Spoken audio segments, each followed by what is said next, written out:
கிறிஸ்து இயேசுவின் நல்ல நாமம் மாத்திரம் மகிமைப்படுவதாக. என்ன தலைப்பின் கீழாக இந்த நாளின் பாடம் நமக்கு கொடுக்கப்பட்டிருக்கிறது? நம்பிக்கையினால் ஊக்கமடைதல். மனப்பாட வசனம் ஏசாயா 25வது அதிகாரம் 9வது வசனம். அக்காலத்திலே இதோ இவரே நம்முடைய தேவன், இவருக்காக காத்திருந்தோம், இவர் நம்மை ரட்சிப்பார், இவரே கர்த்தர், இவருக்காக காத்திருந்தோம், இவருடைய ரட்சிப்பினால் களி கூர்ந்து மகிழக்கடவோம் என்று சொல்லப்படும். வாழ்க்கையில் ஏதாவது ஒரு நெருக்கடியான சூழ்நிலையில் யாராவது ஒருத்தர் கொடுக்கக்கூடிய ஒரு நம்பிக்கை, ஒரு ஊக்கம் ஊட்டக்கூடிய வார்த்தை நம்முடைய வாழ்க்கையே மாற்றி போட்டிருக்கோம். உங்களுக்கு எத்தனை பேர்த்துக்கு அப்படி ஒரு அனுபவம் இருந்தது அப்படின்னு சொல்லி எனக்கு தெரியல. நான் ஒரு சிறு சம்பவத்தோடு நம்முடைய பாடத்தை ஆரம்பிக்கிறேன். ஒரு பெரிய எம்என்சி கம்பெனியை நடத்தக்கூடிய ஒரு பெரிய முதலாளி ஒருவர் இருந்தார். கோடிக்கணக்கான ரூபாய் முதலீடு செய்து அந்த எம்என்சி கம்பெனியை நடத்தி கொண்டிருந்தார். நல்ல போய்கிட்டு இருந்த கம்பெனி ஒரு காலகட்டத்தில் திடீரென்று ஒரு பெரிய பின்னடைவை சந்தித்தது. ஹெவி லாஸ், ஈடுகட்ட முடியாத இழப்பிற்கு நேராக அந்த கம்பெனி போய்கொண்டிருந்தது. இந்த உரிமையாளருக்கு என்ன செய்வது என்றே தெரியல. வாழ்க்கையே முடிஞ்சிருச்சு, இனி செய்வதற்கு எதுவுமே இல்லை அப்படிங்கிற ஒரு நெருக்கடியான நேரத்தில் ஒரு நாள் சாயங்காலத்தில் சற்று மனரீதியான தனிமையை விரும்பினவராக ஒரு பார்க் பக்கமாக போனாராம். பார்க்கில் போய் அப்படி இடிந்தவராக உட்கார்ந்து கொண்டிருந்தார். அந்த வழியாக வந்த ஒரு முதியவர் இவரை பார்த்தாராம். இவரது அவல நிலை இவருடைய முகத்திலே தெளிவாக தெரிந்தது. போய் அவர் பக்கத்தில் உட்கார்ந்து அவர் தோளின் மீது கையை போட்ட உடனே அவர் சுய நினைவுக்கு வந்தார். என்ன தம்பி, இடிஞ்சு போய் உட்கார்ந்துருக்கிறிய அப்படின்னு உடனே தன்னுடைய மனதின் பாரங்களை எல்லாம் அவர்கிட்ட சொன்னாராம். அந்த முதியவர் சொன்னாராம், தன்னுடைய பையிலிருந்து ஒரு செக் எடுத்தாராம். 1 கோடி ரூபாய்க்கு ஒரு செக் ஒன்று போட்டு அவர் கையில் கொடுத்து, இந்தா தம்பி, இதை நீ வச்சுக்க, இதை வச்சு உன்னுடைய கம்பெனியோட எல்லா நஷ்டங்களையும் நீ சரி பண்ணு, 1 வருஷம் உனக்கு டைம் தர்றேன், அடுத்த வருஷம் இதே தேதியில் இதே இடத்துல இதை கொண்டு வந்து எனக்கு கொடுத்தால் போதும் அப்படின்னு சொன்னாராம். இந்த முதலாளியான இந்த தொழிலதிபருக்கு ஒரு பெரிய உற்சாகம். 1 லட்சம் ரூபாய் என் கையில் இருக்குது, நிச்சயமாக என்னால் என்ன செய்ய முடியும், என்னுடைய எல்லா இழப்பையும் சரி செய்ய முடியும் அப்படின்னு சொல்லிட்டு புது வேகத்தோடு மறுநாள் ஆஃபீஸ்க்கு போனாராம். போகும்போதே அவர் ஒரு தீர்மானம் பண்ணாராம், இந்த 1 லட்சம் ரூபாய் என்னுடைய சப்போர்ட்டுக்காக என்கிட்ட இருக்கட்டும், நான் இதை தொடமாட்டேன் அப்படின்னு சொல்லிட்டு போய் தன்னுடைய லாக்கரில் அதை பூட்டி வச்சுட்டு தன்னுடைய எல்லா அலுவலக ஊழியர்களையும் ஒன்றா கூட்டினாராம். தன்னுடைய கம்பெனி நஷ்டமடைந்ததற்கான காரணம் என்ன அப்படின்னு சொல்லி ரிவ்யூ, என்ன பிரச்சனைகள்லாம் இருக்குது அப்படின்னு சொல்லி ஒவ்வொரு தொழிலாளிகள்ட்டையும் கேட்டு எல்லா பிரச்சனைகளையும் இனம் கண்டு கொண்டு ஒன்றையாக சரி பண்ண ஆரம்பித்தாராம். சரி பண்ண ஆரம்பித்தா கிட்டத்தட்ட ஒரு 5-6 மாத காலத்திற்குள்ளாக கம்பெனி மறுபடியும் புது உயிர் பெற்று பழைய நிலைக்கு அவர் மேலே என்ன செஞ்சிட்டாராம், எழுந்து வந்துட்டாராம். பயங்கர உற்சாகமாக வேலை செஞ்சாராம். 1 வருஷம் முடிஞ்சிச்சு. அவர் மறக்கலை, அந்த செக் அவர் எடுக்கவே இல்லை. 1 வருஷம் முடிஞ்சு அதே நாள் அந்த செக் எடுத்துட்டு அந்த முதியவரை பார்க்க போனோம். என் வாழ்க்கையே மாற்றின ஒரு வார்த்தை அல்லவா அது அப்படின்னு சொல்லிட்டு அந்த பார்க்குக்கு அவர் குறிப்பிட்டு சொன்ன அதே நேரத்துக்கு போனாராம். அங்கே போய் உட்கார்ந்துட்டு இருந்தாராம். கொஞ்ச நேரம் காத்து கொண்டிருந்தார். கொஞ்சம் தூரத்தில் அந்த முதியவரும் அவருடைய ஒய்ஃபும் வருவது அவருக்கு நல்லா தெரிஞ்சான். கொஞ்ச நேரத்தில் அந்த முதியவர் அங்கே ஓரமாக நின்றுட்டாரு. அந்த அம்மா மட்டும் எதேச்சியாக வந்தாங்களாம். அந்த அம்மா வர்றதை பார்த்த இவர் எழுந்து அங்கே போனாராம். போய் அந்த மூதாட்டிகிட்ட போய், உங்கள் கணவர் கொடுத்த உத்வேகம், அவர் கொடுத்த இந்த தொகை தான் என்னை என்னுடைய நிலைமையிலிருந்து மீண்டு வரக்கூடிய ஒரு வாய்ப்பை கொடுத்துச்சு, உங்களுக்கு நான் மிகவும் நன்றி கடமைப்பட்டிருக்கிறேன் அப்படின்னு சொல்லி அந்த செக் அவர் கையில் கொடுத்தாராம். அந்த அம்மாவுக்கு ஒரு ஷாக். என்னுடைய கணவர் டெய்லி இதை மாதிரி 100 பேத்துக்கு செக் கொடுத்துட்ருக்கிறாரு, அவர் ஒரு சாதாரண ஏழை மனிதன் அப்படின்னு சொல்லி சொன்னாங்களாம். யாரோ ஒரு மனிதன் கொடுத்த ஒரு வார்த்தை இந்த மனிதனுடைய வாழ்க்கையே புரட்டி போட்டிருக்கிறது. ஜீவனை கொண்ட வேதாகமம், அன்புள்ள ஆண்டவர் சதா காலங்களிலும் ஜீவிக்கக்கூடிய அன்பு தெய்வம் கொடுத்திருக்கக்கூடிய ஒரு நம்பிக்கையின் செய்தி யுகம் முழுவதும் தம்முடைய பிள்ளைகளுடைய வாழ்க்கையில் எவ்வளவு பெரிய தாக்கத்தை ஏற்படுத்தி இருக்கிறது என்பதை குறித்து தான் இந்த நாளில் நாம் பாடத்தை படிக்க இருக்கிறோம். தலைகளை தாழ்த்தி செபித்து நம்முடைய பாடத்திற்கு நேராக கடந்து செல்வோம். பரிசுத்தமும் கிருபையும் இரக்கமும் நிறைந்த அன்புள்ள ஆண்டவரே, இந்த ஓய்வு நாளின் காலை வேளைக்காக நன்றி. அன்புள்ள தகப்பனே, இருதய நடுக்கத்தோடும் வியாகுலத்தோடும் பாரத்தோடும் இந்த நாளின் படத்தை நாங்கள் படிக்க இருக்கிறோம். பரலோகத்தின் ஆண்டவர் எங்களோடு பேசும்படியாய் செபிக்கிறோம் ஐயா. எங்களிடத்தில் காணப்படக்கூடிய மாயை வெறுமை எல்லாம் எங்களை விட்டு கடந்து போகட்டும். இறுதி நாளுக்குரிய இந்த சத்தியத்திற்கு நேராக நாங்கள் எங்களை ஒப்புக் கொடுக்கவும் கர்த்தர் எங்களோடு பேசும்படியாய் இயேசுவின் வழியாக செபிக்கிறோம் நல்ல பிதாவே, ஆமென். அநேக சத்தியங்கள் வேதாகமத்தில் சொல்லப்பட்டாலும் கூட வேதாகமம் முழுவதும் பொன் இழை போன்ற வழிந்து ஓடுகிற ஒரு சத்தியம் இரண்டாம் வருகை குறித்ததான சத்தியம். அழகாக ஒரு ஆசிரியர் சொல்கிறார், பழைய ஏற்பாட்டில் 1845 முறைக்கும் அதிகமான முறை இரண்டாம் வருகை குறித்த செய்தியை பதிவு செய்திருக்கிறார்களாம்.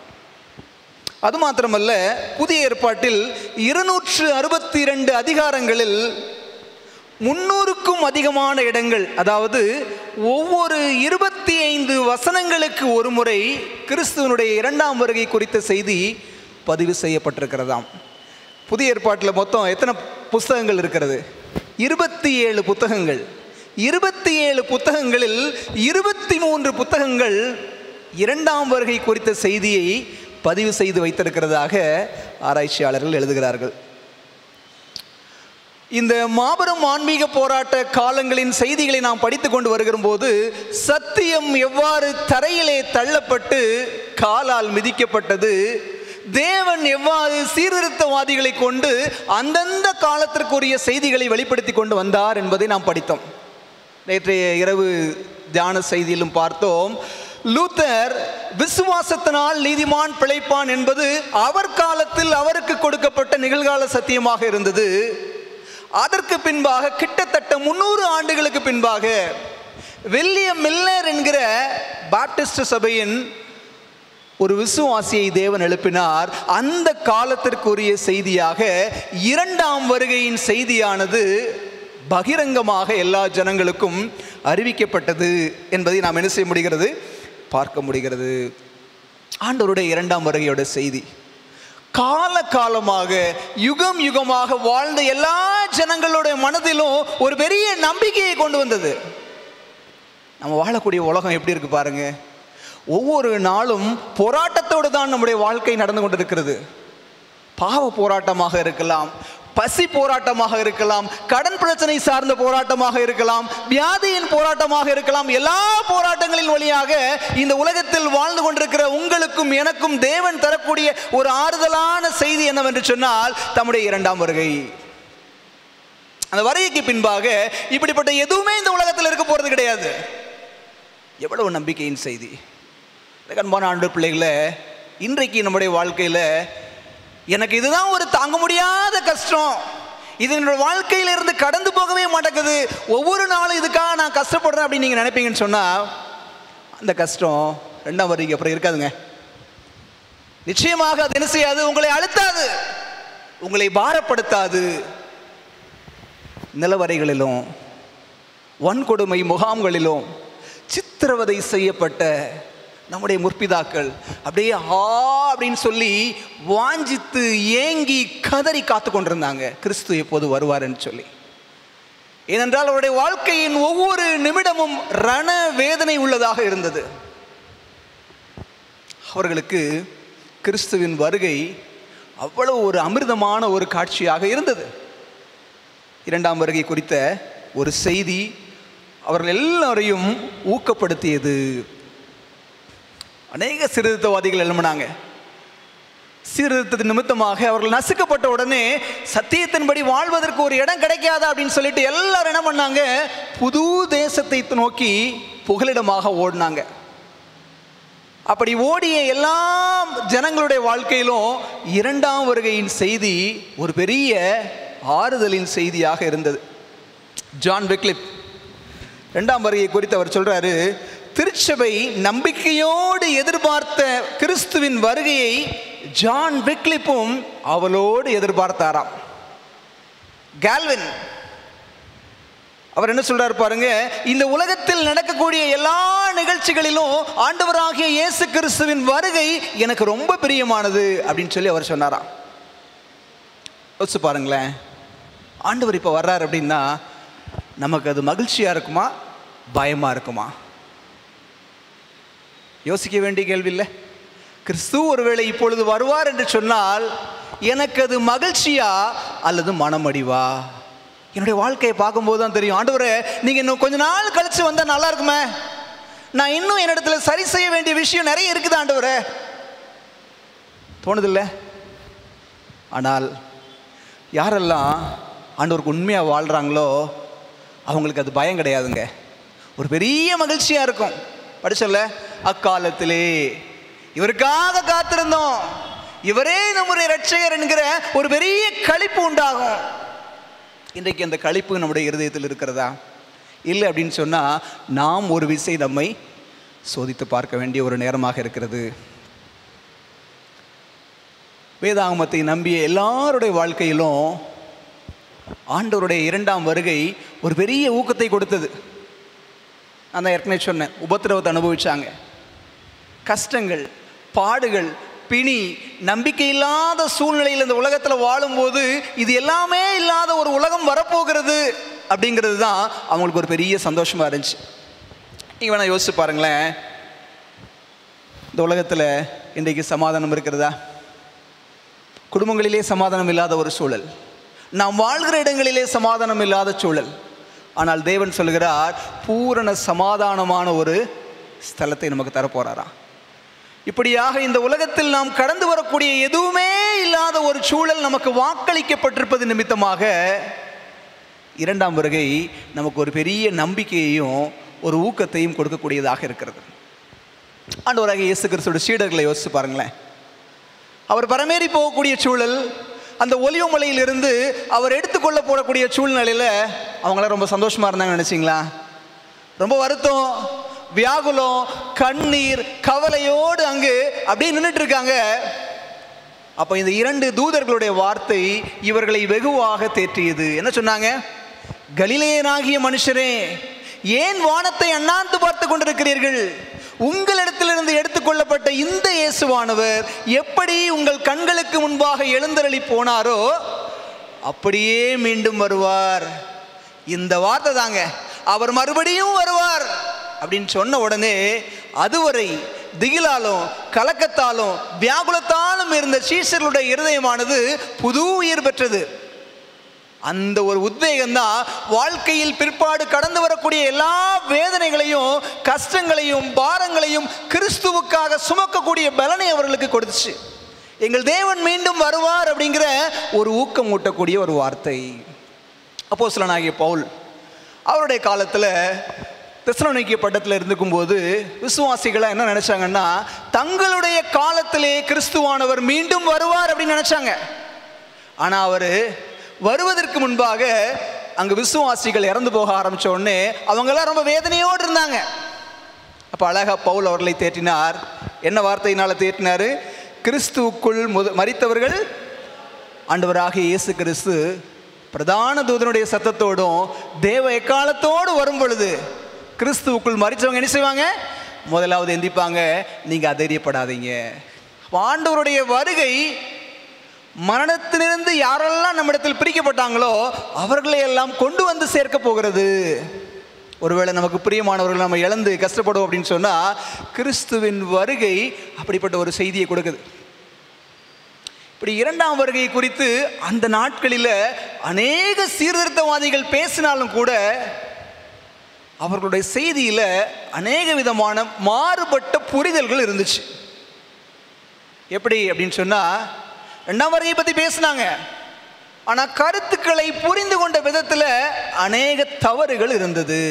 ஒரு சாரார் எப்படி பேசினாங்க அப்படின்னு சொன்னால், ஆண்டவராக இயேசு கிறிஸ்து வரப்போகிறார், அவர் வந்து இந்த பூமியில் 1000 வருடம் சமாதானமான ஒரு ராஜ்யத்தை ஸ்தாபிக்க போகிறார். அப்படின்னா என்ன அர்த்தம்? 1000 வருட அரசாட்சி இந்த பூமியில் இருக்க போகுது அப்படின்னு ஒரு தவறான ஒரு காரியம் அங்கு போதனை செய்யப்பட்டுச்சு. அப்போ என்ன ஒரு காரியத்தை நம்ம புரிஞ்சுக்கணும் அப்படின்னு சொன்னால், வரலாறு முழுவதும் போதனைகளை தவறான விதங்களில் புரிந்து கொண்டவர்களும் இருக்கத்தான் செஞ்சாங்க. எப்படி? இன்னும் கொஞ்சம் அப்படியே நம்ம சீஷர்களுடைய வாழ்க்கைக்கு திரும்ப வந்தோம் அப்படின்னு சொன்னால், மேசியா முதலாவது வருவார் நம்பினாங்க, கிறிஸ்து வருவார் என்று நம்பினாங்க. எப்படி வருவார்னு நம்பினாங்க? எப்படி வருவார் நம்புவாங்க? தங்களுடைய ரோமர்களுடைய அடிமை நுகத்திலிருந்து பாதுகாத்து மீட்கக்கூடிய ஒரு ராஜாவாக வருவார் அப்படின்னு சொல்லி நம்பினாங்க. அழகா நீங்கள் இந்த வாரத்திற்குரிய மாபெரும் ஆன்மீக போராட்டத்தோட 4 பாடங்களை படிச்சீங்கன்னா அழகா ஒரு காரியம் சொல்றாங்க. 2 விதமான ராஜ்யம் இருக்கிறது. ஒன்று கிருபையின் ராஜ்யம், இன்னொன்று மகிமையின் ராஜ்யம். மார்க் 1:15 என்ன வாசிக்கிறோம்? காலம் சமீபமாயிற்று, காலம் நிறைவேறிற்று, தேவனுடைய ராஜ்யம் சமீபமாயிருக்கு அப்படின்னு சொல்லி யார் பிரசங்கம் பண்ணா? ஏசாமி பிரசங்கம் பண்ணாரு. என்ன காலம் நிறைவேறியது, எந்த ராஜ்யம் சமீபமாய் இருந்தது அப்படின்னு சொன்னா இங்க தான் புரிதல் மாறுபடுகிறது. சீஷர்கள் என்ன நினைச்சிட்டு இருந்தாங்க?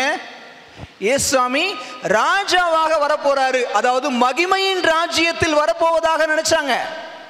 ஆனால் முதலாம் முறை அவர் கிருபையின் ராஜ்யத்தை ஸ்தாபிக்கவே வந்தார். 2க்கும் வித்தியாசம் தெரியுதா உங்களுக்கு? மகிமையின் ராஜ்யம் என்றால் என்ன, கிருபையின் ராஜ்யம் என்றால் என்ன?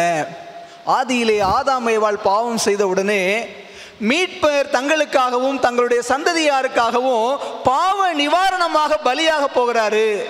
அதான் படிக்கிறோம்ல, தைரியமாய் கிருபாசன தண்டையில் என்ன செய்வோம்? சேரக்கடவோம். கிறிஸ்து நமக்காக பாவ பரிகாரமாக சிலுவையில் பலியாக போகிறார். அதை விசுவாசிக்கிற ஒவ்வொருவருக்கும் கிருபையினாலே ரட்சிப்பு காத்து கொண்டிருக்கிறது. இதுதான் முதலாம் வருகையில் அவர் ஸ்தாபிக்கும்படியாக வந்த ராஜ்யம். இரண்டாம் வருகையில் வெற்றி வேந்தராக, ராஜாவாக, தம்மை விசுவாசித்து ஏற்றுக்கொண்ட எல்லா பிள்ளைகளுக்கும் தம்முடைய ராஜ்யத்தை சுதந்திரமாக கொடுக்கக்கூடிய மகிமையின் ராஜ்யத்தோடு அவர் வர இருக்கிறார். அப்போ சீஷர்களும் என்ன பண்ணாங்க? சொல்லப்பட்ட அந்த சுவிசேஷ வார்த்தைகளை தவறாக புரிந்து கொண்டாங்க. எதனால் புரிஞ்சுக்கிட்டாங்க? ஏன்னா சபையின் கோட்பாடுகள் அப்படிதான் இருந்துச்சு. சீஷர்கள் வாழ்ந்த காலத்தில் உள்ள யூதர்கள் என்ன போதிச்சாங்க? இயேசு இந்த மாதிரி ஒரு சூழ்நிலை என்ன செய்ய மாட்டாரு, பிறக்க மாட்டாரு. தீர்க்க தரிசனங்களை அவர்கள் கருத்தோடு ஆராயவில்லை, அதெல்லாம் மூடி வச்சிருந்தாங்க. ஸோ திருச்சபையின் இந்த மாதிரியான தவறான போதனைகளாலும் மறைக்கப்பட்ட சத்தியங்களின் விளைவாக சீஷர்களுடைய புரிதலுமே அங்கே எப்படிதான் இருந்துச்சு? குறைபாடு உடையதாகத்தான் என்ன செஞ்சது? காணப்பட்டுச்சு. ஆனாலும் கூட ஆண்டவர் தம்முடைய பணியை அதினதின் காலத்தில் என்ன செஞ்சார்? நேர்த்தியாக செய்து கொண்டு வந்தார் என்பதை நாம் என்ன செய்ய முடிகிறது? பார்க்க முடிகிறது. ஆரம்ப கால அட்வென்டிஸ்ட் தலைவர் லூத்தர் வாரன் ஆண்டவராகிய இயேசு கிறிஸ்துவோட வருகையை பற்றி அழகாக சொல்கிறாரு. ஆயத்தமாகி தயாராக இருப்பதுதான் கிறிஸ்துவின் வருகைக்காக ஆயத்தமாவதற்கு ஒரே வழி. எல்லா நேரமும் நீங்கள் ஆயத்தமாக இருக்கணும், அதுதான் கிறிஸ்துவை சந்திப்பதற்கான ஒரே வழி என்று அவர் சொல்வதை என்ன செய்ய முடிகிறது? பார்க்க முடிகிறது. எனக்கு அன்பான ஆணுடைய பிள்ளைகளே, நாம் இன்றைக்கு அவனுடைய வருகையை எதிர்பார்த்து காத்து கொண்டிருக்கிறோமா? நமக்கு முன்பாக வைக்கப்படுகிற ஒரு கேள்வி அதுதான்.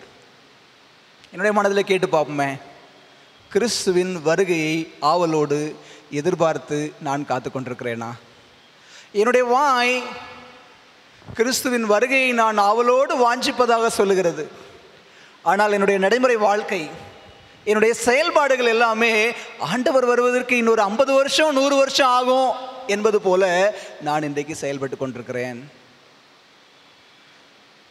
இரண்டாம் வருகையின் செய்தியை பற்றி பிடித்து கொள்ள விரும்புகிற எந்த ஒரு தேவ ஜனங்கள் மத்தியிலும் நடுநிலையே இருக்காதான். ஒன்று இந்த பக்கம் இருப்பாங்க, இல்லைன்னா இந்த பக்கம் இருப்பாங்களாம். அந்த ரெண்டையும் பிரித்து காட்டக்கூடிய கோடு மங்களா இருக்காதான், தெளிவாக இருக்குமா.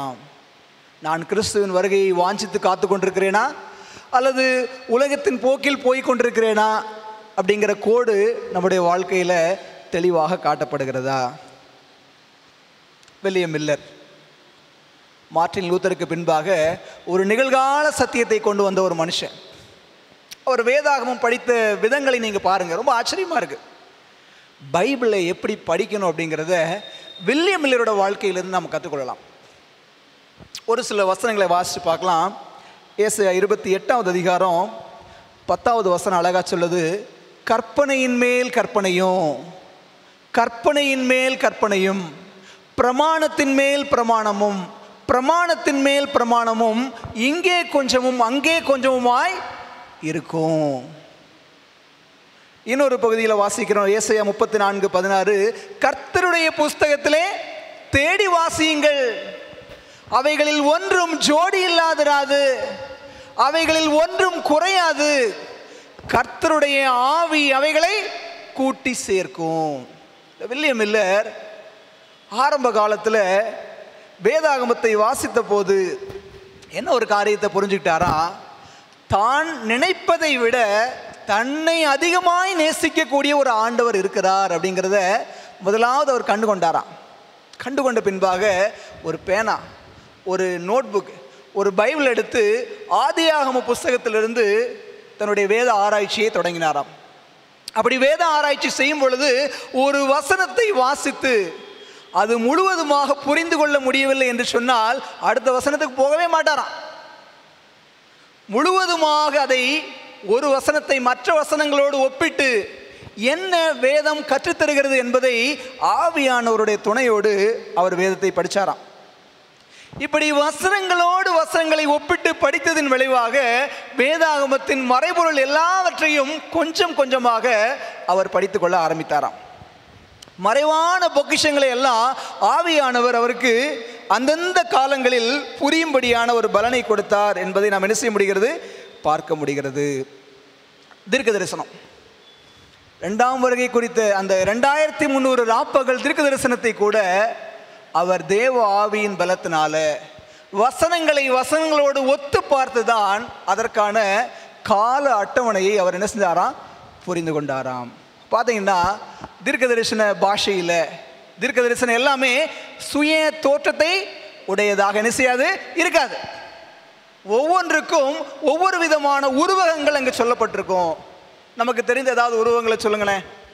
காற்று அப்படின்னா தீர்க்க தரிசன பாஷையில் யுத்தம், அழிவு.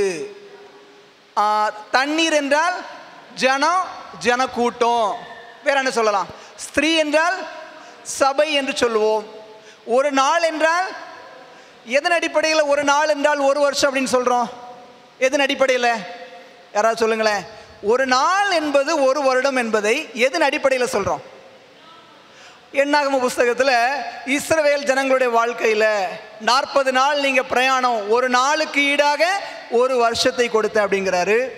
எசேக்கியேல் 4வது அதிகாரத்தில் இருக்குது. உங்களுக்கு புரியும்படியாக ஒரு சிம்பிளாக ஒரு காரியம் சொல்கிறேன். லாபான் யாக்கோபிட்ட லேயால கல்யாணம் பண்ணி கொடுத்தாச்சு, கொஞ்சம் ஏமாற்றி கல்யாணம் பண்ணி கொடுத்தாச்சு. கொடுத்த உடனே என்ன மாமனாரே இப்படி ஏமாற்றிட்டீங்களே அப்படின்னு அவர் கேட்ட உடனே, இப்போ நான் ராகேலையும் தர்றேன், இவளுடைய 7 நாளையும் நிறைவேற்று. அப்போ யாக்கோபு 7 நாளாக வேலை செஞ்சார், 7 வருஷம். இவளுடைய 7 நாளையும் நிறைவேற்று என்று சொல்வதிலிருந்து 7 நாள் எதை சுட்டி காட்டுகிறது? 7 வருஷம். இப்படியாக தீர்க்க தரிசன உருவகங்களை எல்லாம் அவர் என்ன செஞ்சாரா, ஆழமாக கற்றுக்கொண்டு இதன் அடிப்படையில் 2ஆம் வருகையின் அந்த தீர்க்க தரிசனங்களை என்ன செய்ய ஆரம்பித்தார், படிக்க ஆரம்பித்தார். அப்போ வில்லியம் மில்லரோட வாழ்க்கையில் நாம் படிச்சுக்க வேண்டிய முதல் பாடம் வேதாகமம், வேதாகமம் மட்டுமே. நீங்கள் யோசிச்சு பாருங்களேன், அந்த காலங்களில் வேதாகமத்திற்கு விளக்கம் வேதத்திலிருந்து கொடுக்கப்பட்டுச்சா, சுயமாக கொடுக்கப்பட்டுச்சா? அவர் வாழ்ந்த காலங்களில் கத்தோலிக்க சபைகளில் எல்லாம் வேதாகமே கிடையாது. கத்தோலிக்க குருமார்களோ உபதேசியார்களோ என்ன சொன்னாங்களோ அதுதான் வேதம். ஆனால் இவர் கற்றுக்கொண்ட ஒரு காரியம், வேதாகமத்தை வேதாகமத்தின் வழியாக மட்டுமே விளக்க முடியும் அப்படிங்கிற ஒரு காரியத்தில் ரொம்ப ஆணித்தரமாக இருந்தார். முதலாவது நாம் படித்துக்கொள்ள வேண்டிய பாடம். ரெண்டாவது என்ன ஒரு காரியம் அப்படின்னு சொன்னால், கடந்த காலங்களில் என்னென்ன தீர்க்க தரிசனங்கள் எல்லாம் வேதாகமத்தில் சொல்லப்பட்டிருக்கிறது, அவைகளெல்லாம் எப்படி நிறைவேறியது அப்படிங்கிறத பார்த்தார். 2300 ராப்பகல் தீர்க்க தரிசனம், 70 வருஷ தீர்க்க தரிசனம் மாத்திரம் தான் பைபிளில் இருக்குதுன்னு நினைக்கிறீங்களா? வேற தீர்க்க தரிசனம் எதுவுமே இல்லையா? ஏதாவது சொல்லுங்களேன். ஆண்டவர் சொன்னார் ஆபிரகாம்கிட்ட, உன்னுடைய சந்ததியார் 400 வருஷம் என்ன செய்வாங்க? அடிமையா இருப்பாங்கன்னு சொன்னாரு. சொன்ன மாதிரியே எகிப்தில் இஸ்ரவேல் ஜனங்கள் 400 வருஷம் என்ன பண்ணாங்க? அடிமையாக இருந்தாங்க. இஸ்ரவேல் ஜனங்கள் 40 வருடம் வனாந்தரத்தில் அலைந்து திரிவார்கள் சொல்லி ஆண்டவர் சொன்னாரு. சொன்ன மாதிரியே அங்க நடந்துச்சு. யூதர்கள் 70 வருஷம் பாபிலோனில் சிறையிருப்பில் கஷ்டப்படுவாங்க அப்படின்னு சொல்லி சொன்னாரு. சொன்னது போலவே நடந்துச்சு. அப்போ அவர் பார்த்தாரு, தேவன் ஏற்கனவே சொல்லிய எல்லா தீர்க்க தரிசனங்களும் நிறைவேறி இருப்பது உண்மையானால், இனிமேல் நிறைவேறக்கூடும் என்று அவர் சொல்லக்கூடிய வார்த்தை எந்த அளவுக்கு உண்மை உள்ளதாக இருக்கும் அப்படிங்கிற ஒரு ஆணித்தரமான விசுவாசத்திற்குள்ளாக வந்தார். தானியேல் 8வது அதிகாரம் 14வது வசனத்தை அவர் என்ன செஞ்சாரு? படிக்க ஆரம்பிச்சார். தானியேல் 8:14 என்ன சொல்கிறது? 2300 ராப்பகல் செல்லும் வரைக்கும் இருக்கும், பின்பு பரிசுத்த ஸ்தலம் சுத்திகரிக்கப்படும். இது தானியேல் 8ஆம் அதிகாரத்தில் தானியேலுக்கு தேவன் காண்பித்த ஒரு சத்தியம். ஆனால் 8ஆம் அதிகாரம் முழுவதும் படிச்சு பார்த்தீங்கன்னா, இந்த 2300 ராப்பகல் தரிசனத்திற்கான விளக்கத்தை தானியேலுக்கு ஆண்டவர் கொடுக்கவே இல்லை. 9வது அதிகாரத்திற்கு திரும்ப வரும் பொழுதுதான் இதற்கான விளக்கத்தை அவர் பெற்றுக்கொண்டதை நாம் என்ன செய்ய முடிகிறது? பார்க்க முடிகிறது. 9வது அதிகாரத்தில், தானியேல் புத்தகத்தில் 9வது அதிகாரத்தில் காபிரியேல் தூதன் வர்றாரு. தானியேலே, உனக்கு அறிவை உணர்த்தும்படி வந்தேன் அப்படின்னு அங்கு காபிரியேல் தூதன் சொல்வதை நாம் என்ன செய்ய முடிகிறது? பார்க்க முடிகிறது. இப்போ இந்த வில்லியம் மில்லர் இந்த வசனங்களை எல்லாம் படித்து பார்க்குறாரு. படித்து பார்த்துட்டு அவர் தீர்க்க தரிசனங்களை ஆராய ஆரம்பிக்கிறார். என்ன ஒரு காரியத்தை அவர் பார்க்க முடிகிறது? 8:14 வாசம், அவன் என்னை நோக்கி 2300 ராப்பகல் செல்லும் வரைக்கும் இருக்கும், பின்பு பரிசுத்த ஸ்தலம் சுத்திகரிக்கப்படும் என்றான் அப்படிங்கிற ஒரு காரியத்தை அவர் படிக்கிறாரு. படிச்சுட்டு இதுக்கான விளக்கம் தானியேலுக்கு சொல்லப்படலை. ஆனால் 9வது அதிகாரத்தில் காபிரியேல் தூதன் மறுபடியும் வர்றார். 23வது வசனம் பாருங்க. நீ மிகவும் பிரியமானவன், ஆதலால் நீ வேண்டிக் கொள்ள தொடங்கின போதே கட்டளை வெளிப்பட்டது. 22 சொல்கிறது, அவன் எனக்கு தெளிவுண்டாக்கி என்னோட பேசி, தானியேலே உனக்கு அறிவை உணர்த்தும்படி இப்பொழுது புறப்பட்டு வந்தேன். தானியேலுக்கு ஒரு காரியம் வெளியாக்கப்படலை, அதை வெளிப்படுத்தும்படியாக யார் வர்றா? காபிரியேல் தூதன் வருகிறார். இந்த செய்தியை யார் படிக்கிறார்? வில்லியம் மில்லர் படிக்கிறார். என்ன ஒரு காரியம் பாருங்க. 24வது அதிகாரம் 24வது வசனத்திலிருந்து ஒரு சில வசனங்களை படிப்போம். மீறுதலை தவிர்க்கிறதற்கும், பாவங்களை தொலைக்கிறதற்கும், அக்கிரமத்தை நிவர்த்தி பண்ணுகிறதற்கும், நித்திய நீதியை வருவிக்கிறதற்கும், தரிசனத்தையும் தீர்க்க தரிசனத்தையும் உத்தரிக்கிறதற்கும், மகா பரிசுத்தம் உள்ளவரை அபிஷேகம் பண்ணுகிறதற்கும், உன் ஜனத்தின் மேலும் உன் பரிசுத்த நகரத்தின் மேலும் 70 வாரங்கள் குறிக்கப்பட்டிருக்கிறது. ஏற்கனவே தானியேல் குழப்பத்தில் இருக்கிறாரு. அந்த 2300 ராப்பகல் என்ன ஆச்சுன்னு நான் கேட்டால், நீங்கள் என்ன இன்னொரு 70 வருஷம்னு புதுசாக ஒரு குண்டை தூக்கி போடுறீங்க அப்படின்னு சொல்லி தானியேலோட மனம் கொஞ்சம் குழப்பமடைகிறது. அப்போ அழகா தேவதூதன் சொல்லுகிறார், அடுத்த வசனங்களிலிருந்து நாம் படித்து பார்க்கும்போது, உன் நகரத்தின் மேலும் 70 வாரங்கள் செல்லும்படி குறிக்கப்பட்டிருக்கிறது. மூல பாஷையில் குறிக்கப்பட்டிருக்கிறது அப்படின்னா வெட்டப்பட்டிருக்கிறது என்று அர்த்தம். அதாவது ஏற்கனவே 8வது அதிகாரத்தில் 2300 ராப்பகல் தரிசனம் அப்படிங்கிற ஒரு காரியத்தை சொல்லியிருக்கிறேன். அதில் ஒரு பகுதி தான் இந்த 70 வார தீர்க்க தரிசனம் அப்படிங்கிறத தூதன் சொல்றார். அதுல இருந்து அழகா தனியாக கட் பண்ணி எடுத்து காட்டுறார். அப்போ இந்த 2 தீர்க்க தரிசனத்தோட ஆரம்பம் ஒன்றுதான். அது எங்கிருந்து ஆரம்பிக்கிறது அப்படின்னு சொன்னால், அடுத்த வசனங்களிலிருந்து படித்து பார்ப்போம். அப்படின்னு சொன்னால், இப்பொழுதும் நீ அறிந்து உணர்ந்து கொள்ள வேண்டியது என்னவென்றால், எருசலேமை திரும்ப எடுப்பித்து கட்டுவதற்கான கட்டளை வெளிப்படுவது முதல். அப்போ தீர்க்க தரிசனம் எப்போ ஆரம்பிக்குது? எருசலேமை திரும்ப எடுப்பித்து கட்டுவதற்கான கட்டளை. மொத்தம் 3 கட்டளை கொடுத்தாங்க. அதில் 3வது கட்டளை தான் ரொம்ப அதிகாரப்பூர்வமான கட்டளை. அந்த அதிகாரப்பூர்வமான கட்டளை எப்போ கொடுத்தாங்க தெரியுங்களா? கிறிஸ்துவுக்கு முன்பாக 457வது வருஷத்தில் அந்த கட்டளை கொடுக்கப்பட்டுச்சு. அந்த கட்டளையில் இருந்து எவ்வளோ நாள் செல்லுமா? 70 வாரங்கள் செல்லும். நல்லா கவனிச்சு பாருங்க. இந்த 70 வாரத்தை அழகாக பிரிக்கிறாங்க. 62 + 7 + 1ன்னு பிரிக்கிறாங்க. நம்ம இந்த 62 7 விட்டுறோம். 62 7 சேர்த்துக்குங்க. எவ்வளவு? 69 + 1. ஒரு வாரம் என்பது 7 நாள். அப்போது 69 வாரம் அப்படின்னா எத்தனை நாள்? 69 × 7 நீங்கள் மல்டிப்ளை பண்ணி பார்த்தீங்கன்னா 483 வரும்.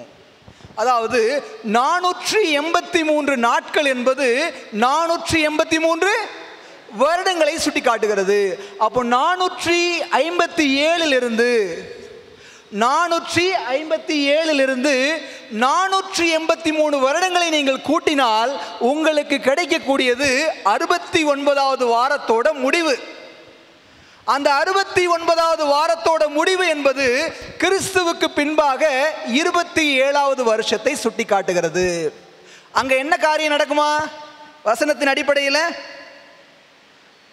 அடிப்படையில் அங்க என்ன காரியம் நடக்கும்? மேசியா அபிஷேகம் பண்ணப்படுவார். மேசியா அபிஷேகம் பண்ணப்படுவார். எப்போ? 69வது வாரத்தோட முடிவில், அதாவது கிபி 27ல். சரிங்களா? மேசியா அபிஷேகம் பண்ணப்பட்டாரா? அபிஷேகம் பண்ணப்பட்டார். எப்படி அபிஷேகம் பண்ணப்பட்டார்? யோர்தான் நதியில் ஞானஸ்நானம் எடுக்கும் பொழுது ஆவியானவர் புறாவை போல் அவர் மீது இறங்கினார். நீங்கள் அப்போஸ்தலர் 10:38 படிச்சு பாருங்க. நசரேயனாகிய இயேசுவை பரிசுத்த ஆவியினாலே தேவன் என்ன பண்ணாரு? அபிஷேகம் பண்ணினார் என்பதை பார்க்க முடிகிறது. அப்போ மேசியா அப்படின்னா என்ன அர்த்தம் தெரியுமா? மேசியானா என்ன அர்த்தம் சொல்லுங்க. அப்படியா? பைபிள்ல இருந்து யாரும் எடுத்துக்காட்ட முடியுமா? மேசியா என்றால் அபிஷேகம். அப்படி எடுத்து காட்டினீங்கன்னா உங்களுக்கு நான் இப்போ 500 ரூபா தர்றேன். 500 rupees இருக்குது நான் பைபிளில். மேசியா என்றால் அபிஷேகம் பண்ணப்பட்டவர் அப்படிங்கிறதுக்கான ஆதாரத்தை யாராவது இப்போ சொல்லுங்க. 500 ரூபாய் நான் தர்றேன் உங்களுக்கு. வேதாகமத்தில் இருக்கிறது. சரிங்களா? நான் எப்படின்னு சொல்கிறேன் பாருங்க. யோவான் 1வது அதிகாரத்தில் நீங்கள் படித்து பார்த்தீங்கன்னா மேசியா என்றால் என்ன அர்த்தம் கொடுத்துருக்குறாங்க? கிறிஸ்து என்று அர்த்தம். நல்லா புரிஞ்சுக்குங்க. ஒரு 3 வசனங்களை நாம் ஒப்புமைப்படுத்தி பார்த்தாதான் மேசியான்னா அபிஷேகம் பண்ணப்பட்டவர் அப்படிங்கிறத புரிந்து கொள்ள முடியும். நீங்கள் யோவான் 1வது அதிகாரத்தில் படித்து பார்த்தீங்கன்னா 41 என்று நினைக்கிறேன். யோவான் 1ல் 41வது வசனம் பார்த்தீங்கன்னா மேசியாவை கண்டோம் அப்படின்னு சொல்கிறாரு. மேசியானா என்ன அர்த்தம்? கிறிஸ்து என்று அர்த்தம். சரி, பழைய ஏற்பாட்டில் கிறிஸ்துனா என்ன அர்த்தம்னு பார்ப்போம். நீங்கள் அப்போஸ்தலர் 4:26வது வசனத்தை ஒருத்தர் வாசிங்க. அப்போஸ்தலர் 4:26 சங்கீதம் 2:2 ஒப்புமைப்படுத்தி பாருங்க. ஒரு வார்த்தை அழகாக மாறுபடும். ரெண்டுமே ஒரே வசனம்தான். அப்போஸ்தலர் 4:26 கர்த்தருக்கு விரோதமாகவும் அவருடைய கிறிஸ்துவுக்கு விரோதமாகவும் பூமியின் ராஜாக்கள் எழும்பி நின்று அதிகாரிகள் ஏகமாய் கூடி என்று வாசிக்கிறோம். அப்போஸ்தலர் 4:26. அப்படியே சங்கீதம் 2:2 எடுத்து படிச்சு பாருங்க. அந்த கிறிஸ்துங்கிற இடத்துக்கு பதிலாக அங்க என்ன வார்த்தை வந்திருக்கு பாருங்க. என்ன வார்த்தை வந்திருக்கு? அபிஷேகம் பண்ணப்பட்டவர். புரியுதா? ஒரே வசனம் தான். 2வது சங்கீதத்தில் சங்கீதக்காரன் சொன்ன அதே வசனத்தை புதிய ஏற்பாட்டில் யார் எடுத்து பயன்படுத்துறா? பவுல் எடுத்து பயன்படுத்துறாரு. அங்க என்ன படிக்கிறோம்? கர்த்தருக்கு விரோதமாகவும் அவர் அபிஷேகம் பண்ணவருக்கு விரோதமாகவும் பூமியின் ராஜாக்கள் எழும்பி நின்று அதிகாரிகள் ஏகமாய் ஆலோசனை பண்ணி. இது 2:2. அப்போஸ்தலர் 4:26 கர்த்தருக்கு விரோதமாகவும் அவருடைய கிறிஸ்துவுக்கு விரோதமாகவும். அப்ப கிறிஸ்து அப்படின்னா யாரு? அபிஷேகம் பண்ணப்பட்டவர். மேசியானாலும் அபிஷேகம் பண்ணப்பட்டவர் தான். அப்ப மேசியா எப்பொழுது அபிஷேகம் பண்ணப்பட்டார்? கிபி 27. 69 வாரம் முடிஞ்சது. எவ்வளோ நாள் இருக்குது? ஒரு வாரம். ஒரு வாரம் 7 நாள் 7 வருஷம். அந்த வாரம் பாதி சென்ற உடனே, அந்த கடைசி வாரம் 70வது வாரத்தோட பாதி. ஒரு வாரம் அப்படின்னா 7 வருஷம். 7 வருஷத்துல பாதி 3.5 வருஷம். அப்ப அந்த வாரம் பாதி சென்ற உடனே எதை ஒழிய பண்ணுவாராம்? பலியையும் காணிக்கையையும் ஒழிய பண்ணுவார். 27 3.5 வருஷங்களை கூட்டினீங்கன்னா 30வது வருடத்திற்கும் 31வது வருடத்திற்குமான நடுப்பகுதி வரும். அப்போதான் கிறிஸ்து சிலுவையில் அறையப்பட்டு எதை ஒழிய பண்ணாரு? பலியையும் காணிக்கையையும் ஒழிய பண்ணினார், அந்த வாரம் பாதி சென்ற உடனே. ஆனால் அதே வசனம் சொல்லுது, அவர் ஒரு வாரம் அளவும், அந்த 70வது வாரம் ஃபுல்லா தம்முடைய உடன்படிக்கையை ஜனங்களுக்கு என்ன பண்ணுவாரா? தெரியப்படுத்துவார். ஏன்னு சொன்னால், இந்த 70 வருஷம் என்பது யாருக்கு சுவிசேஷம் அறிவிக்க கொடுக்கப்பட்ட தவணையின் காலம்? யூதர்களுக்கு சுவிசேஷம் அறிவிக்க கொடுக்கப்பட்ட ஒரு தவணையின் காலம். கிறிஸ்து அந்த கடைசி வாரத்தில், அதாவது தவணையின் நாளோட கடைசி நேரத்தில் அவங்களோட போராடுறாரு. அவர் மரித்த பின்பாகவும் கிபி 34 வரை அவர்களுக்கான சத்தியம் தொடர்ந்து கொடுக்கப்பட்டே இருந்துச்சு. ஆனால் 34ல் ஸ்தேவான் கல்லெறியப்படும் பொழுது சனகரிப் சங்கத்தார் கொடுக்கப்பட்ட சுவிசேஷத்தை என்ன பண்ணாங்க? புறக்கணித்ததின் விளைவாக அவர்களுக்கான தவணையின் காலம் எப்போ முடிஞ்சது? கிபி 34. அப்போ 457 34 வரைக்கும் எவ்வளோ வருஷம் போச்சு? 490 வருஷம் போச்சு. அப்போ 2300 490 நீங்கள் கழிச்சிங்கன்னா மிச்சம் எவ்வளோ வரும்? 1810 வருஷம் வரும்.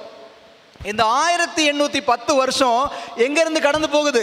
34 கடந்து போச்சுன்னா கடைசியாக நமக்கு என்ன வரும்?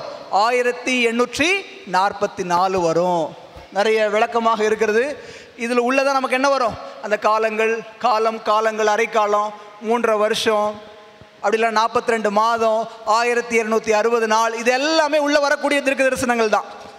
இதெல்லாம் படித்து முடித்து இதெல்லாம் முடியும் பொழுது எது சுத்திகரிக்கப்படும்? பரிசுத்த ஸ்தலம் சுத்திகரிக்கப்படும் அப்படின்னு சொல்லி வில்லியம் மில்லர் புரிஞ்சுக்கிட்டாரு. ஆனால் அவருடைய புரிதலில் உங்கள் நினைவுகள் என் நினைவுகள் அல்ல அப்படின்னு ஆண்டவர் சொன்ன மாதிரி வில்லியம் மில்லரோட நினைவு, ஏன்னா நம்முடைய முற்பிதாக்கள் எல்லாருடைய புரிதலுமே அப்படி தான் இருந்துச்சு. அவரும் என்ன புரிஞ்சுக்கிட்டாரு? பரிசுத்த ஸ்தலம் அப்படிங்கிறது ஆசரிப்பு கூடாரம், இந்த பூமி தான் அந்த ஆசரிப்பு கூடாரம். இதை சுத்திகரிப்பதற்காக கிறிஸ்து 2வது முறையாக இந்த உலகத்திற்கு என்ன செய்ய போறாரு? வரப்போறாரு அப்படிங்கிறத அவர் என்ன செஞ்சாரு? தவறுதலாக புரிந்து கொண்டார். சம்பவம் ஒன்று தான், ஆனால் புரிதல் வேறுபட்டுச்சு. அந்த நாளில் என்ன நடந்துச்சு? நுட்ப நியாய விசாரணையை ஆரம்பிக்கத்தக்கதாக கிறிஸ்து பரிசுத்த ஸ்தலத்திலிருந்து எங்கே கடந்து போனார்? மகா பரிசுத்த ஸ்தலத்திற்கு நேராக கடந்து போனார். அப்படிங்கிற ஒரு காரியத்தை நாம் என்ன செய்ய முடிகிறது? புரிந்து கொள்ள முடிகிறது. இப்போ என்ன, முதல் சீடர்கள் முதல் வருகையை குறித்து ஒரு தவறான புரிதல் இருந்துச்சு.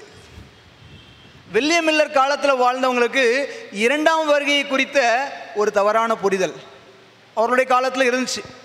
யோசிச்சு பாருங்களேன், ஆண்டவர் இவ்வளவு தரிசனங்களை அவங்களுக்கு சொல்லிக் கொடுத்தாரு. அவர் நினச்சா உங்களுடைய புரிதல் தப்பு அப்படின்னு சொல்லி அவங்களுக்கு சொல்லிக் கொடுத்துருக்க முடியாதா? நான் கேட்குற கேள்வி புரியுதா உங்களுக்கு? இவ்வளவு பெரிய தீர்க்க தரிசனங்களை தேவன் சொல்லிக் கொடுத்தார். உங்களுடைய புரிதல் தவறாக இருக்கிறது என்பதையும் தேவன் நினைத்தார், அவர்களுக்கு வெளிக்காட்டி இருக்கலாமே. ஏன் தேவன் சொல்லவில்லை அப்படின்னு சொன்னால், சபையை தேவன் புடமிட விரும்பினாராம். இவ்வளோ நாளும் ஆண்டவர் உங்கள் மேலே நாங்கள் பற்றும் வைராக்கியமும் இருக்கிறோன்னு சொல்லி சொன்னாங்களே, அவர்களுடைய உண்மையான நிலைப்பாடு என்ன என்பதை நீங்களே தெரிஞ்சுக்குங்க. கிறிஸ்துவுக்காக எல்லாத்தையும் விட்டுட்டு வருவேன்னு சொன்னீங்களே, இந்த ஏமாற்ற அனுபவத்தில் நான் சொன்ன போல் அன்றைக்கி என்ன செய்யலை? ஆண்டவர் வரல. ஏன்னால் நிகழ்வு வேறு நிகழ்வாக இருந்ததுனால கிறிஸ்து அன்றைக்கு வரல. அன்றைக்கி ஒரு பெரிய ஏமாற்றம் இருந்தது. இந்த ஏமாற்றத்தின் மத்தியில் அவர்களுடைய விசுவாசம் கடுமையாக சோதிக்கப்பட்டுச்சு. உங்களுக்கு ஒரு விஷயம் தெரியுமா? அந்த கிறிஸ்துவின் வருகைக்கு ஒரு நாள் குறிச்சாங்க. என்னை குறிச்சாங்க? 1844 அக்டோபர் 24 குறிச்சாங்க. அன்னைக்கு நிறைய பேர் அவங்களுடைய தோட்டங்களை வித்துட்டாங்களாம். உருளைக்கிழங்கு தோட்டம், ஃபேக்ட்ரி, கம்பெனி எல்லாத்தையும் வித்துட்டு எல்லாரும் போய் ஒரு இடத்துல கூடியிருந்தாங்களாம். எவ்வளோ பேர் கூடியிருந்தாங்க? 50,000 பேர் கூடியிருந்தாங்களாம். கடைசி கிறிஸ்து வரலன்னொடனே ஏகப்பட்ட பரியாசம், அவமானம், நிறைய பேர் கடந்து போயிட்டாங்க. 50 பேர் தான் மிச்சம் இருந்தாங்க. 50,000ல் 50ன்னா பர்சன்டேஜ் கால்குலேட் பண்ணி பாருங்களேன். 0.1%, நாட் ஈவன் 1%. 100க்கு ஒருத்தர் கூட இல்லை. 0.1% பீப்புள் தான் ரெமனன்ட். வேதாகமத்தில் மீதியானியரோடு யுத்தம் செய்ய கிதியோன் 32,000 பேரை கூட்டிகிட்டு போவார். 32,000 பேரை கூட்டிகிட்டு போகும்போது ஆண்டவர் சொல்லுவார், எப்பா இவன் வீம்பு பேசுவான், இவ்வளவு பேர் எனக்கு வேண்டாம், பயந்தவனெல்லாம் நீ வீட்டுக்கு அனுப்பிடு அப்படின்னோடனே 20,000 பேர் கடந்து போயிடுவாங்க. 22,000 பேர் கடந்து போயிடுவாங்க. மிச்சம் எவ்வளோ பேர் இருந்தாங்க? 10,000 பேர். அந்த 10,000 பேர்லேயும் மறுபடியும் தண்ணியை குடிக்கக்கூடிய ஒரு பரிசோதனை வச்சு பார்த்தா 300 பேர் தான் மிஞ்சினாங்க. 32,000ல் 300ங்கிறது 1%க்கும் கம்மி, 0.937%. என்ன ஒரு காரியம் புரியுது அப்படின்னு சொன்னால், ஆண்டோடைய வருகைக்காக காத்திருக்கிறோன்னு சொல்லி கோடான கோடி பேர் சொன்னால் கூட அவமானங்களையும் வேதனைகளையும் பரியாசங்களையும் தாண்டி நிற்கக்கூடியவங்க சொற்பமான பேர் தான். நான் சொல்லலை, வரலாறு ஃபுல்லாக நீங்கள் எடுத்து பார்த்தீங்கன்னா நின்னவங்க அவ்வளோ பேர் தான். ஒருவேளை ஆண்டவர் வித்தியாசமான கால சூழ்நிலைகளை நமக்கு அனுமதிக்கலாம். அவமானங்களையும் நெருக்கடிகளையும் உபத்திரவங்களையும் வியாகுலங்களையும் சத்தியத்து நிமித்தம் நீங்களும் நானும் கடந்து வந்தாலும் கூட எந்த பக்கம் நிற்க போகிறோம்? இன்றைக்கு சபை எப்படி இருக்குது? அழகாக ஒரு பேசேஜ் மட்டும் நான் வாசிக்கிறேன். இந்த வார பாடத்திற்காக கொடுக்கப்பட்ட ஒரு பேசேஜ் பாருங்கள். சபை எப்படி இருக்குதா? கண்களின் இச்சையை நிறைவேற்றவும், விலை உயர்ந்த அல்லது பகட்டான ஆடைகளை அணிந்தும், தேவையற்ற ஆபரணங்களுக்காகவும் ஒரு தாளந்தில் ஒரு சிறு பகுதியை கூட வீணடிக்காதீர்கள். உங்கள் வீடுகளை புதுமையாக அலங்கரிக்கவும், பகட்டான அல்லது விலை உயர்ந்த வீட்டு சாமான்களை வாங்கவும், விலை உயர்ந்த படங்கள், ஓவியங்கள், மினுமினுப்புகள் போன்றவற்றிற்கும் அதில் ஒரு சிறு பகுதியை கூட வீணடிக்காதீர்கள். பொய்யான பெருமைக்காகவும் மக்களின் புகழ்ச்சியை பெறவும் எதையும் செய்யாதீர்கள். நீங்கள் நல்ல நிலையில் இருக்கும் வரையிலும் மனிதர்கள் உங்களை பற்றி நல்லவிதமாக பேசுவார்கள். நீங்கள் இரத்தாம்பர நிறமுடைய மெல்லிய உடைகளை அணிந்திருக்கும் வரை, நாள்தோறும் தாராளமாக செலவு செய்யும் வரை உங்களது ரசனையின் தரம் குறித்தும் தயாளம் குறித்தும் விருந்தோம்பல் குறித்தும் நிச்சயம் அநேகர் பாராட்டுவார்கள். ஆனால் அவர்களது பாராட்டுதலை அருமையாக எண்ணாதீர்கள். அதைவிட தேவனிடத்திலிருந்து வரக்கூடிய மேன்மையில் திருப்தி அடையுங்கள். நமது காலத்தில் உள்ள அநேக சபைகளில் இப்படிப்பட்ட போதனைகளை யாருமே போதிப்பதில்லை. 2ஆம் வருகைக்காக ஆயத்தப்படக்கூடிய சபைகளில் இந்த போதனைகள் எங்கும் கேட்கப்படுறதில்லை. அதனால் ஆயத்தப்படக்கூடிய ஜனங்கள் எவ்வளோ தான் இருக்கிறாங்க? 0.1%, 0.9% இப்படி தான் இருக்கிறோம் அப்படின்னு சொல்லி வருத்தமான ஒரு காரியத்தை எங்கு பதிவு செய்வதை பார்க்க முடிகிறது. எனக்கு அன்பான ஆணுடைய பிள்ளைகளை, சூழல் எப்படி இருந்தாலும் நம்பிக்கையின் தேவன் நம்பிக்கையின் வார்த்தையை கொடுத்திருக்கிறார். இந்த நம்பிக்கையினாலே இவருக்காக காத்திருந்தோம், இவரே நம்மை ரட்சிப்பார் என்று சொல்லக்கூடிய அந்த மீதமான கூட்டத்தில் நீங்களும் நானும் அங்கம் வகிக்கும்படியாக அவனோட சமூகத்தில் நம்மை ஒப்புக் கொடுப்போம். கர்த்தர் நம்ம ஒவ்வொருவரையும் ஆசீர்வதித்து வழிநடத்துவாராக. ஆமென்.